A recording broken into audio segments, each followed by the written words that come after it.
В администрации Симферополя прошло 7-е заседание нового сформированного общественного совета, во время которого были подписаны договора о сотрудничестве с несколькими симферопольскими общественными организациями. Также утверждены 15 рабочих групп для решения проблемных вопросов жителей города.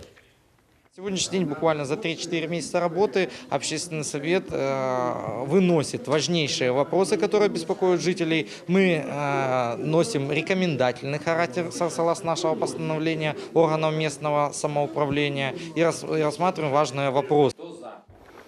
Тесное взаимодействие и со средствами массовой информации. Общественный совет активно сотрудничает с крымско-татарским телеканалом «Милет» и радио «Ватан Сидасе». Задача эффективно работать и оперативно информировать горожан.